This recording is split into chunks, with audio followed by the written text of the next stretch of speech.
guys, Girly Gamer here. Sorry if my audio's really, well, whatever. Today we are doing a reaction video to something called, excuse me, let me check it. Something called Ben Drowned Haunted Majora's Mask. It's a creepypasta. You can search it online. I may put a link in the description. I may, so it might not be there. So anyway, let's start. Creepypasta. A little bit of a backstory here. The author of this creepypasta recently moved into his dorm room, starting as a sophomore in college, and a friend of him gave him a Nintendo 64 to play with. It only came with Super Smash Bros., and after getting bored, he decided to look in the neighborhood for cheap deals on video games through garage sales. The interesting deal came from an old man. He gave the author a Nintendo 64 cartridge. It was the standard grey color, except that someone had written Majora on it in black permanent marker.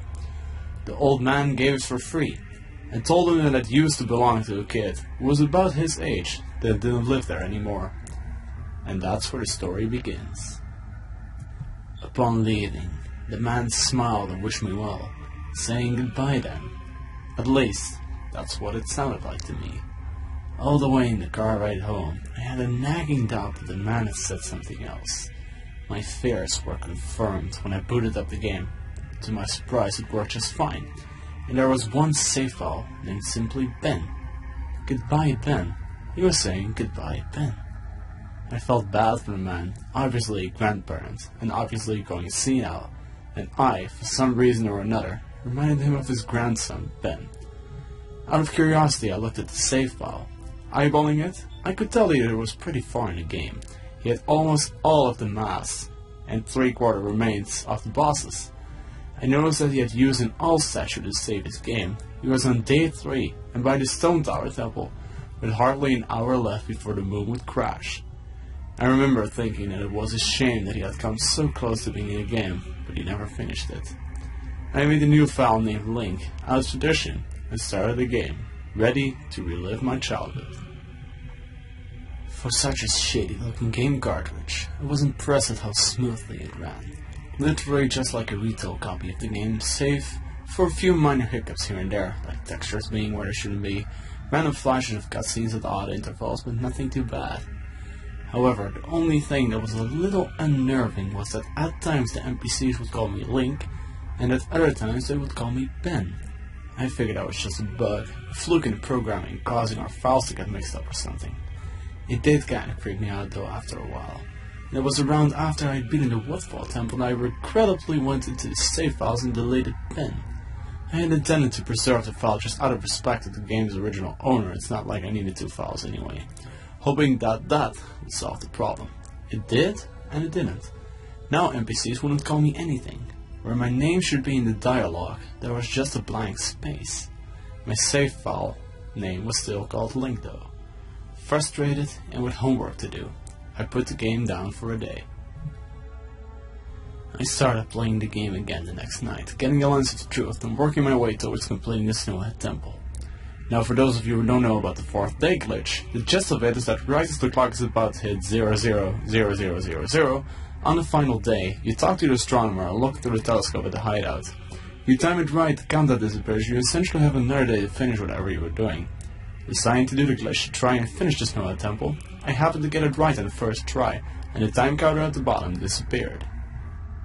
However, when I pressed B to exit the telescope, instead of being greeted by the astronomer, I found myself in a Majora boss fight room at the end of the game, staring at the skull kid hovering above me. There was no boss sound, just him floating in the air above me, and the background music, which was regular for the area, but still creepy. Immediately, my palms began to sweat. That was definitely not normal. Skull Kid never appeared here. I tried moving around the area, and no matter where I went, Skull Kid would always be facing me, looking at me, not saying anything. Nothing would happen though, and this kept up for around 60 seconds. I thought the game had bugged or something, but I was beginning to doubt that very much. I was about to reach the reset button when text appeared on my screen. You're not sure why, but you apparently had a reservation. I instantly recognized that text. You get that message when you get the room key from Anju at the Stockpot Inn, but why was it playing here? I refused to entertain the notion that it was almost as if the game was trying to communicate with me.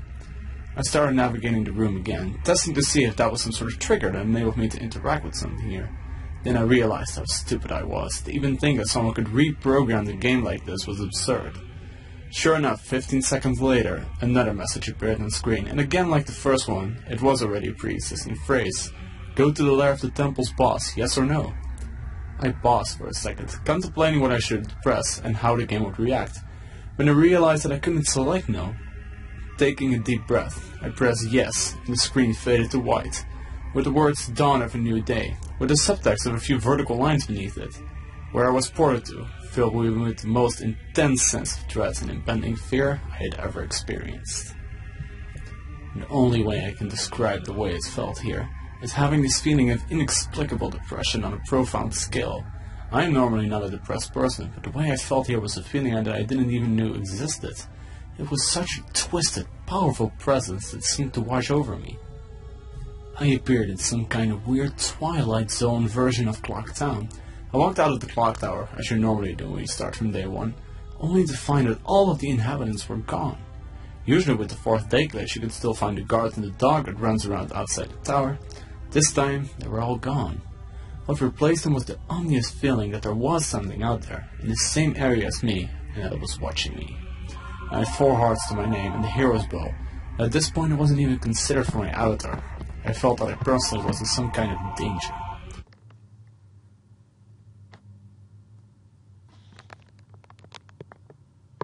Guys, I'm back.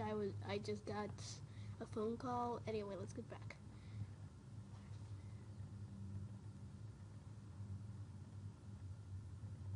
Perhaps the most chilling thing was the music. It was the song of healing, ripped straight from the game itself but played in reverse. The music would get louder, building up so as if you should expect something to pop out at you. But nothing ever did, and a constant loop began to wear on my mental state. Every now and then I would hear the faint laugh of the Happy Mask salesman in the background, just quiet enough so that I wasn't sure if I was just hearing things, but just loud enough to keep me determined to find him. I looked in all 4 zones of Clocktown, only to find nothing. No one. Textures were missing. West Clocktown had me walking on air. The entire area felt broken. Hopelessly broken. As the reverse song of healing repeated for what must have been the 50th time, I just remember standing in the middle of South Clocktown, realizing that I had never felt so alone in a video game before. As I walked through the ghost town, I don't know whether it was the combination of the out-of-place textures in the atmosphere and the haunting melody of the once peaceful and soothing sound being butchered and distorted, but I was literally on the verge of tears, and I had no idea why. I hardly ever cry. Something had gripped me here, and this powerful sense of depression was both foreign and crippling. I tried leaving Clocktown, but every time I attempted to zone out, the screen would fade to black, and I would just zone into another part of Clocktown. I tried playing my ocarina. I wanted to escape, and I did not want to be here. But every time I played the Song of Time or Song of Soaring, it would only say, your notes echo far, but nothing happens. By this point, it was obvious the game didn't want me to leave, but I had no idea what was keeping me here. I didn't want to go inside the buildings. I felt that I would be too vulnerable there to whatever I was terrified of. I don't know why, but I came up with the idea that maybe if I drowned myself in the laundry pool, I could spawn somewhere else and leave this place. As I zoned in and ran towards the pool, that's when it happened. Link grabbed his head, and the screen flashed for a brief moment of the Happy Mask salesman smiling at me. Not Link, me, with Skullkid's scream playing in the background, and when the screen returned I was staring at the Link statue from playing the song Energy of Emptiness. I screamed as the thing just stared back at me with that haunting facial expression. I turned around and ran out and back into South Clocktown, and to my horror, the fucking statue followed me. Ever so often, at random intervals, the animation would play the statue appearing behind me. It was like the thing was chasing me, or even worse, haunting me. By this point, I was on the verge of hysterics, but not even once did the thought of turning off the console occur to me. I don't know why I was so wrapped up in it. The terror felt all so real. I tried to shake the statue, but it would literally appear right behind me every single time. Link started to begin to make weird animations I had never seen him do before. He would flail his arms around or spasm randomly, and the screen would cut to the happy masked salesman smiling again for a brief moment before I was face to face with that statue again. I ended up running into the Swordmaster's dojo and ran to the back. I don't know why, but in my panic I just wanted some kind of assurance that I'm not alone here. To my dismay, I found no one, but as I turned to leave, the statue cornered me in the cubby in the back.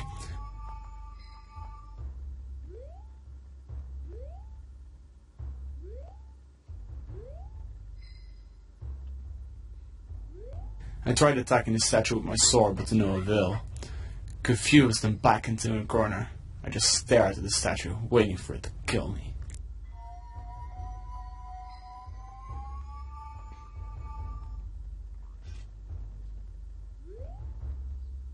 Suddenly, the screen flashed again to the happy masked salesman, and Link turned to face my screen, standing upright mirroring the statue, looking at me along with his copy.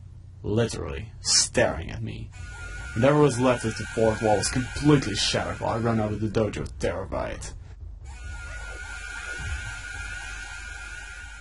Suddenly, the game warmed to an underground tunnel and the reverse sign of healing queued up again.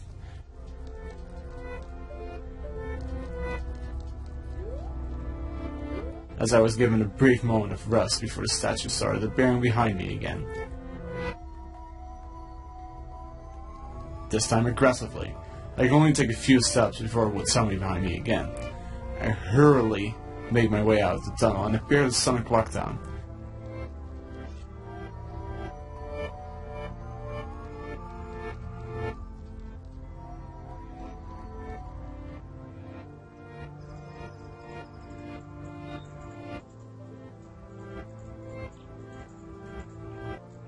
As I ran aimlessly, in a sheer panic, suddenly a red dot screamed, and the screen faded to black as dawn of a new day and the vertical lines appeared again. The screen faded in and I was standing on top of the clock tower with Skullkid hovering over me again, silent.